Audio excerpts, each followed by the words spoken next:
Hello and welcome back to the Villa Filler podcast. I'm here as always with my good friend Dan Wiseman. Dan, Sheffield United 1, Aston Villa 0. We're actually speaking a lot quicker, a lot sooner before full time, I should say, than we have done the past few days. I think it's probably my fault. I'm the hoodoo, clearly. I should be at work if Villa are to win games. But Dan, first of all, how you doing, mate? I'm good, mate. I'm good. We're going with the hat this pod because the only thing more depressing than that 90 minutes of football is this haircut. I wish I'd have got the memo, man. I mean, So today we're going with the hat. But no, mate. Oh, goodness me.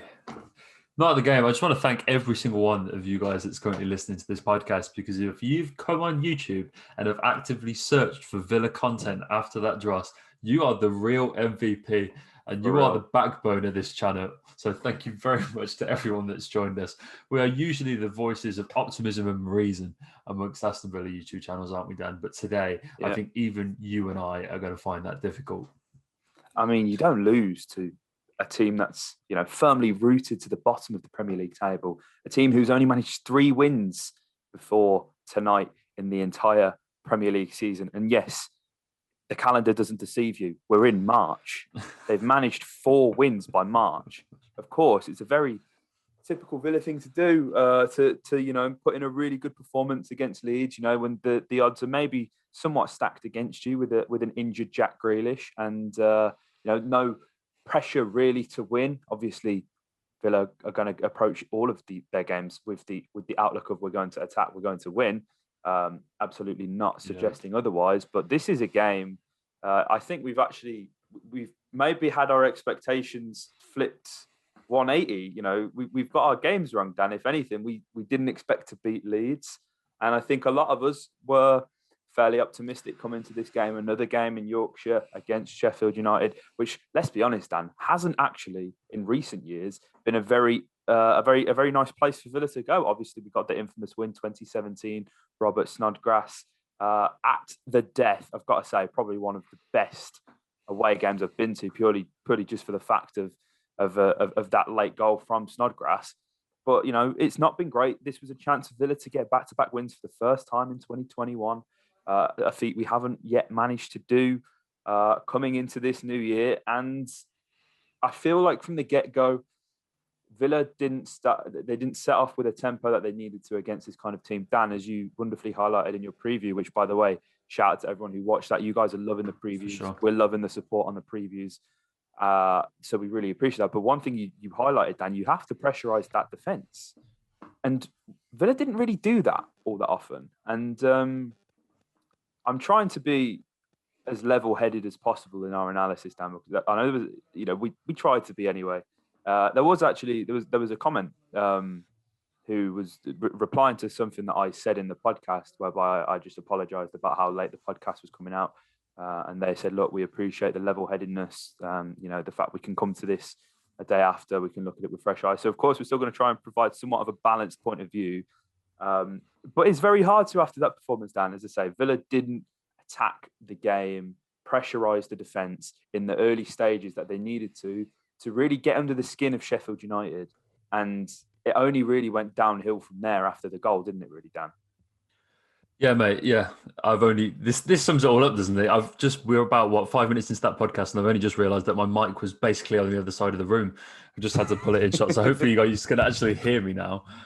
No, mate, it was. Oh goodness, no, it wasn't good, mate. But you're right in saying that Bramall Lane isn't a happy hunting ground for Aston Villa. And it, if you look at the last win.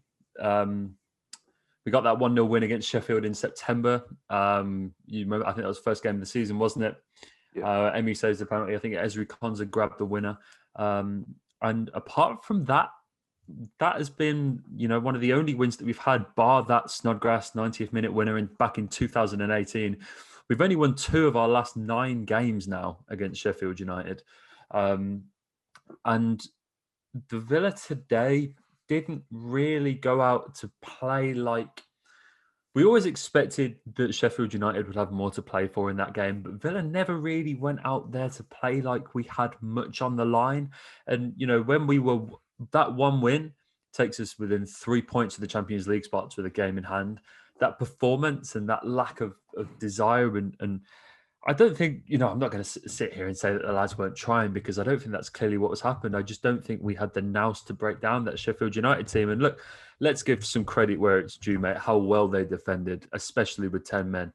They nailed that game plan, and that formation, as again I was talking about in my preview, lends itself so nicely to doing whatever you like on both sides of the ball. If you want to go forward, a 3-5-2 is a really nice formation to do that, because you can surround those two strikers with a bank of 5 coming midfield, and you've got so many diverse options to carve open teams from there. But if you're defending, you've easily got 8-9 men that you can comfortably sit behind the ball and still have an outpass if you're looking for the counter. So it's a really nice formation to do what you want to do on both ends. And Sheffield United demonstrated that to a T. I think, just to quickly touch on it, because, it's not going to be the crux of this podcast. I did think the red card was a little bit harsh on Phil Jagielka. But, I thought it was actually my mum. I was watching the game with the mum, and she's gone from comparing Bielsa to Beyonce, as she did last week, to making a very educated point this week, was that we do struggle against 10 men, don't we? And this was a tendency of Villa last season. And there was a tendency of Villa this season, it seems, as well. But just before I throw it back to you, mate, and I think this is what is going to become the dominant talking point in this podcast, is that Villa struggle to mix it up. And we've only taken 2 points now from the 9 games that we've conceded. If you look at the games that we've won this season, we've won 12 games, and in only one of them, which was the 7-2 win against Liverpool, we've conceded a goal. So if Villa concede in a game, we really do struggle to get anything out of it. And you can look at that stat in 2 ways. We've won 11 games in the Premier League, 12 games in the Premier League, 11 of them without conceding a goal. However, you can look at it the other way, and that's whereby once Villa do concede, we do really lack the ability to mix games up and turn things on its head. And even when I saw Davis come on today, it was at the expense of Ollie Watkins going out onto the wing. It wasn't a 2 up top. And that lack of, I don't think it's a lack of desire, because I think Dean and the coaching staff would want to, but I think it's a lack of an ability within the squad to go away from a 4-3-3 really does hinder us at points. Yeah, and I think as well, a criticism that I think we have made, a lot of people have made, is the either reluctancy or just inability to change things, keep things fresh, which is something that we've actually really done. We've praised Smith for over the past few games, actually starting Ramsey, bringing in the Campbell. But something we were speaking about off air, Dan, is this game. I'm a firm believer that, if you play for the shirt, you earn it, you keep it if you put in a good performance. I think a lot of people are, especially after how long we've been crying for Marv to come back in, not at the expense of Douglas Luiz, but just to add a bit more of that solidarity in the midfield.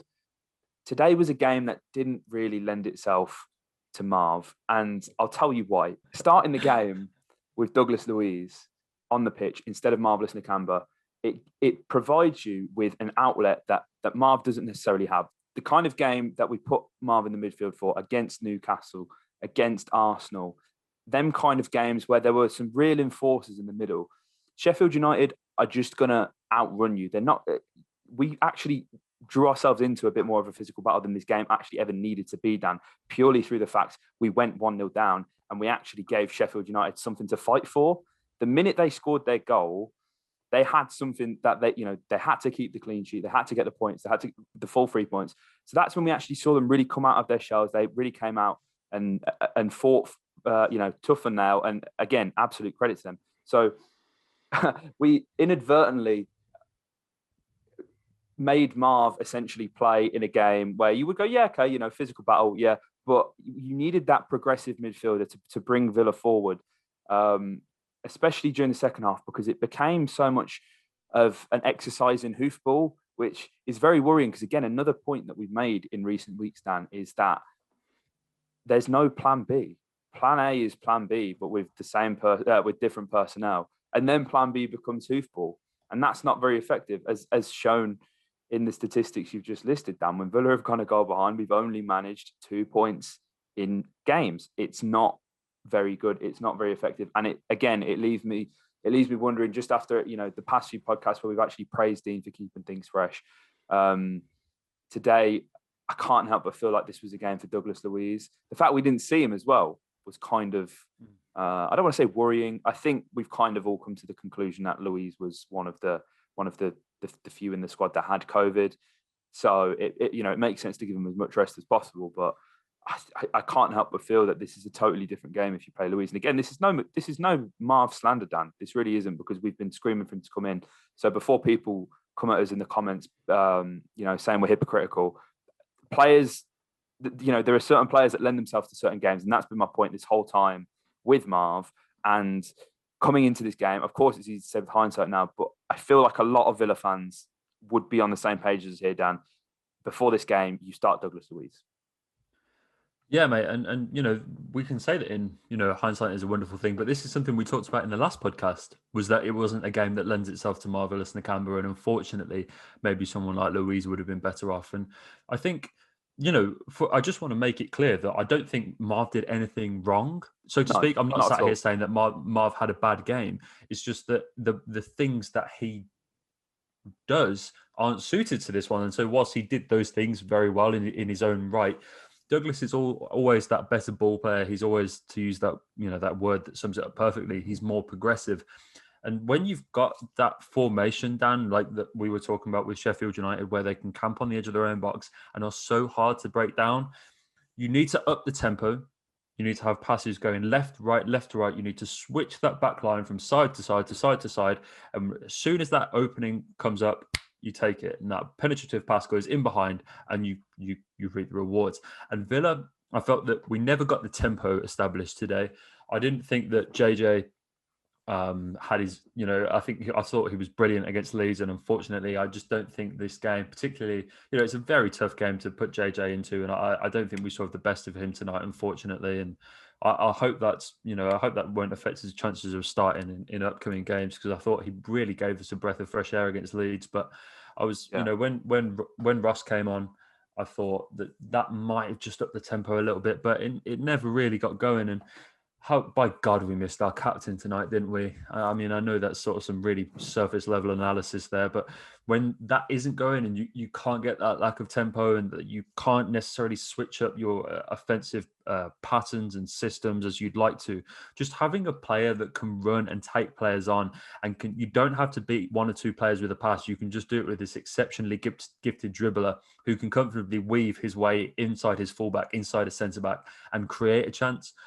We really did miss that tonight. But, you're right, Dan. And the problem is with Villa is that there isn't a plan B. When plan A goes very well, it's very easy to gloss over that, isn't it? And go, it's okay. Things are all okay. I mean, there are so many stats I've got here, Dan, that suggest that we can't be too harsh on this Villa side. I mean, in away games especially, 23 points from the 13 away matches we've had this campaign is just a fantastic result. Only Everton, City, Leicester and United have got better away records in the league than the Villa. And when you're sort of torn, aren't you, between not wanting to be too critical and realising that this is a continual problem now for the Villa. And I think the problem is that we've built this whole squad around 4-3-3. I see a lot of Villa fans on Twitter and stuff like that going, when Wesley's back, two up top, it's the solution. You can change the formation, you play. But it's not that easy, because what do you do then? Do you play a 4-4-2? Like, what two do you play in midfield there? You've got all of these exceptional midfielders and you can only play two.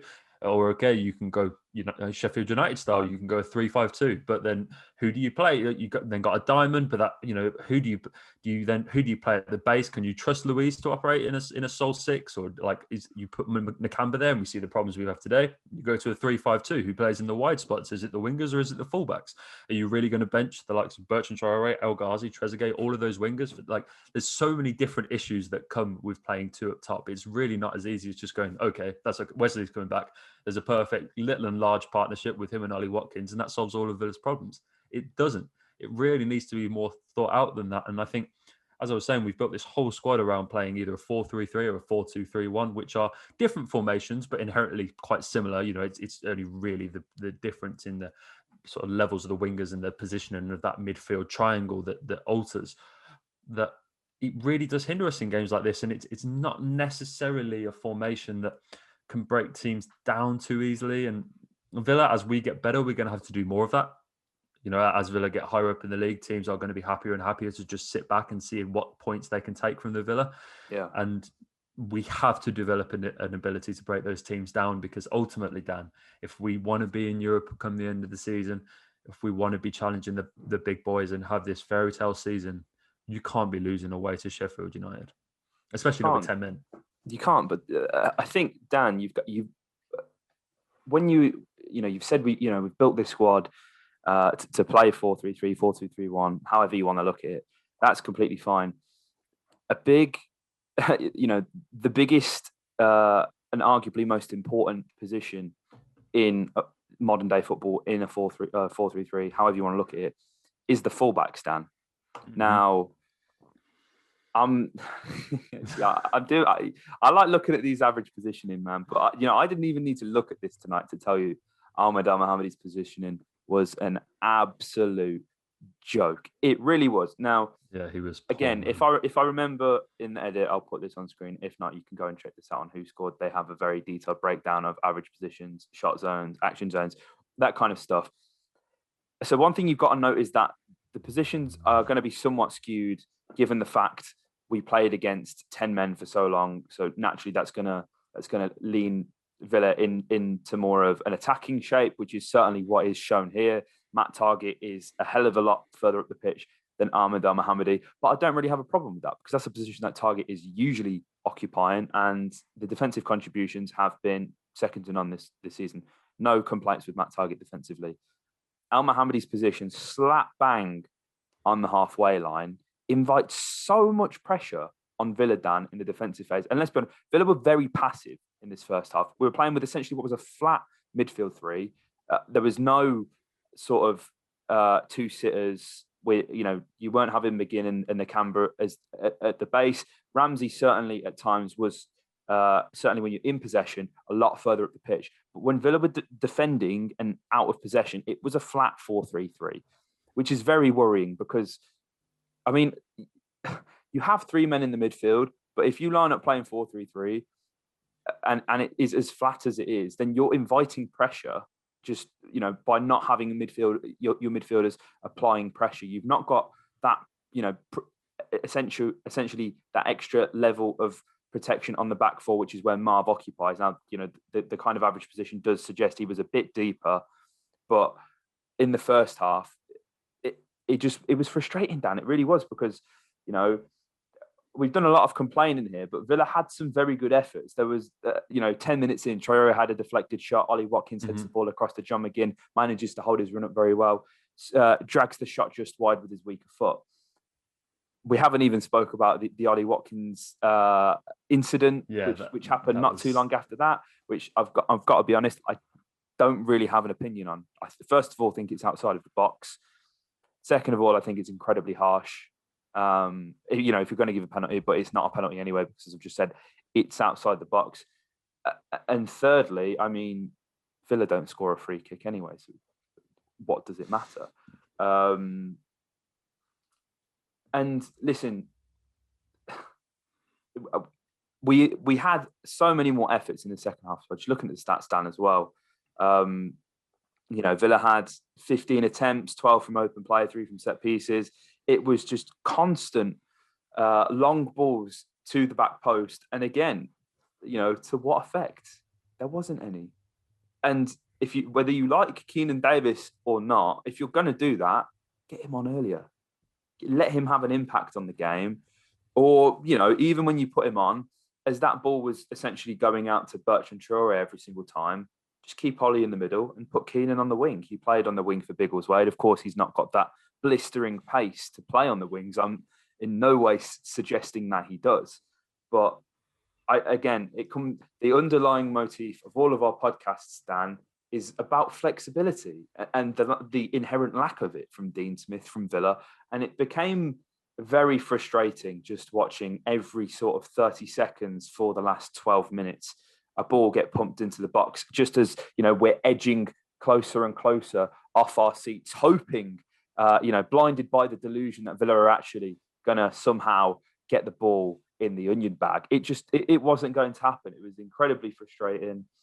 And listen, we should talk about the goal as well, Dan, because we haven't really spoke about it, because that's the frustrating thing. Well, Villa certainly weren't good enough in the first half. Up until the point where they conceded the goal, Villa got away with just doing the basics right. And that minute they switched off was when Sheffield United really punished us. It looked like David McGoldrick was maybe offside, managed to time his run very well. It's a shot, I want to say, from Bulldog on the right hand side. I say that because I was absolutely sure that Watkins scuffed the shot against Leeds, but you guys insisted in the comments that it was a cross. So I'm going to go with you on that one. I think Bulldog had a shot though. The defence sunk far too deep for me for my liking. And again, it's this issue with Al Mohammadi whereby he's just constantly caught ball watching. And this podcast very much feels like an Al Mohammadi hit piece. So I'm sorry, Elmo. But where this discussion about the goal is going to eventually get to, Dan, is, and listen, when Gilbert got loaned out, I was not outraged. I was a bit confused. There's this core of Villa fans who are, Gilbert ultras, home and away. They love the Fred Meister. He's absolutely the right back. He's 10 times the player of Matty Cash. He's, clearly the best French fullback in ever.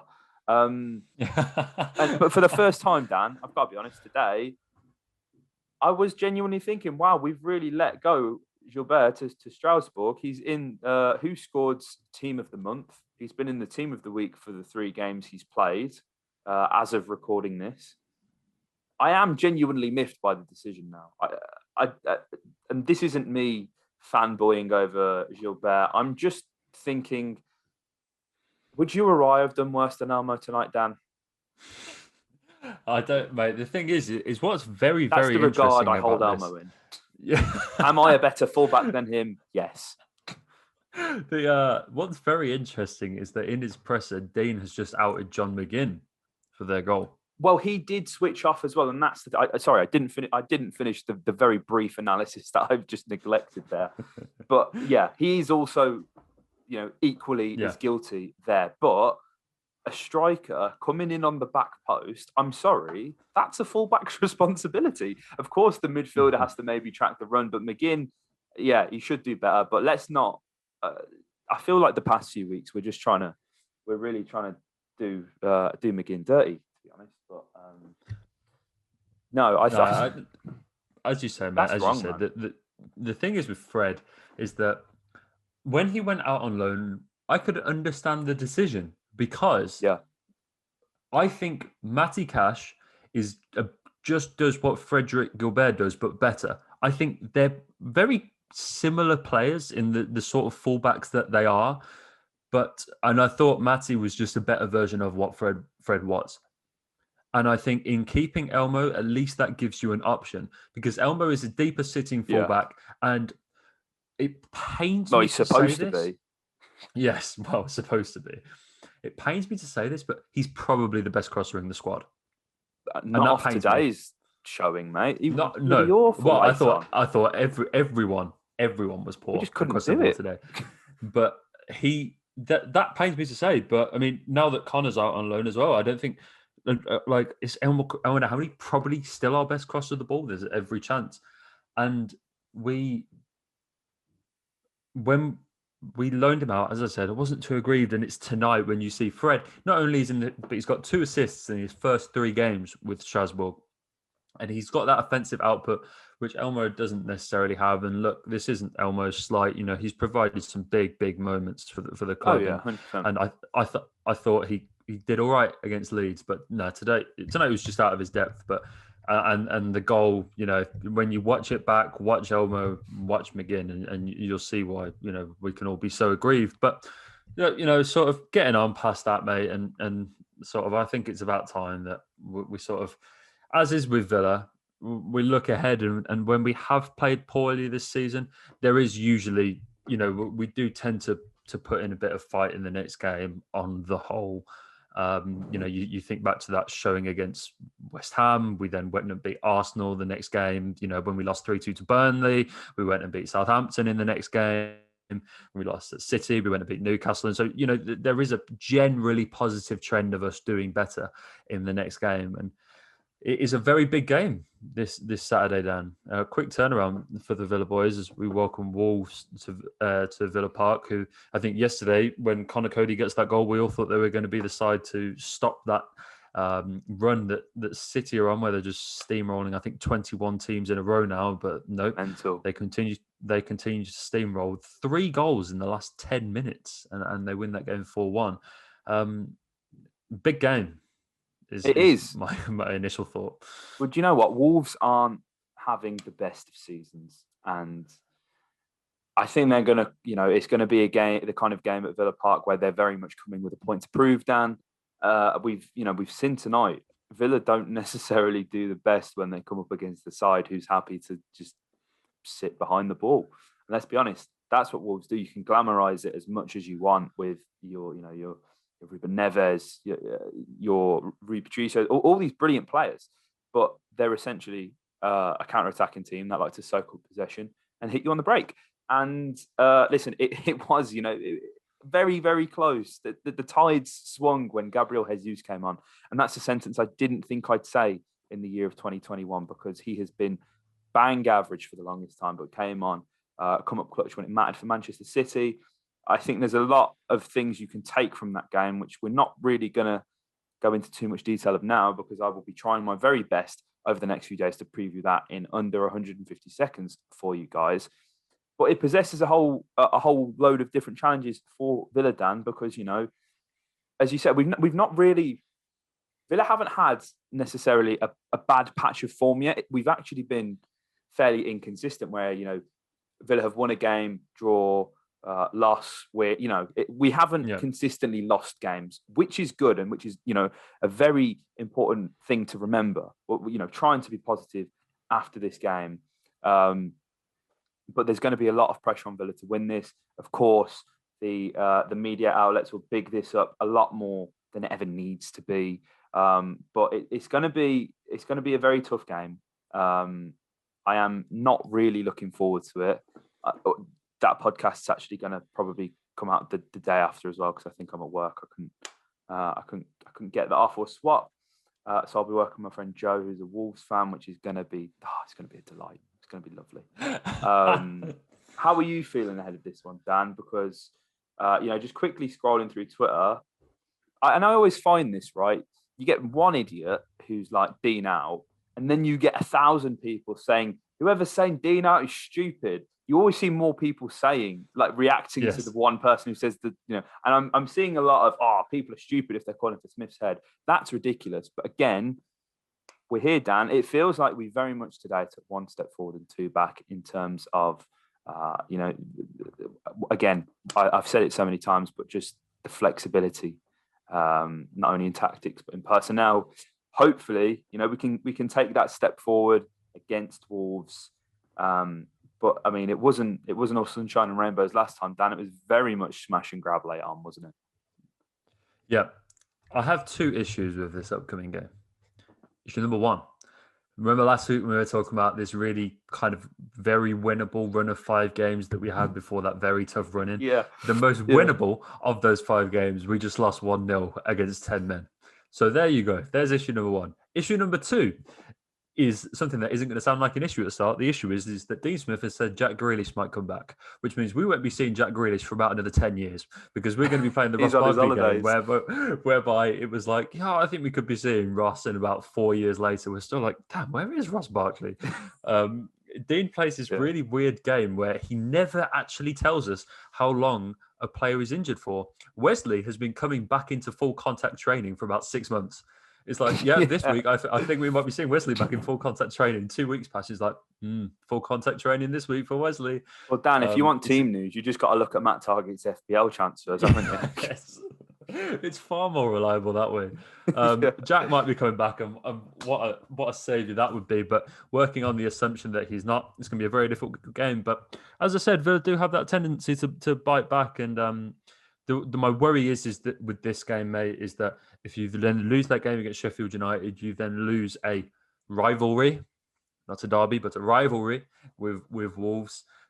that really does put a chink in your armor, and for confidence, that does you no good. And so I think it's really important that Villa go out and get a positive result, because we're going to have a very Sheffield United-esque game when we go to St James's Park next weekend on Friday night. And so we need to have the best in us to be able to get a different outcome than we did today. And you know what, mate? Positivity. I think the Villa boys are going to get a good result. I hope so, man. And just sorry to put a damper on your positivity there, Dan. I've just realised Marvelous Nakamba's now, the elusive stat of us not conceding a goal while he's on the pitch has ended, which is very, very upsetting. So, we can no longer use that as a claim from after starting certain games, which is a shame. But listen, positivity only, please.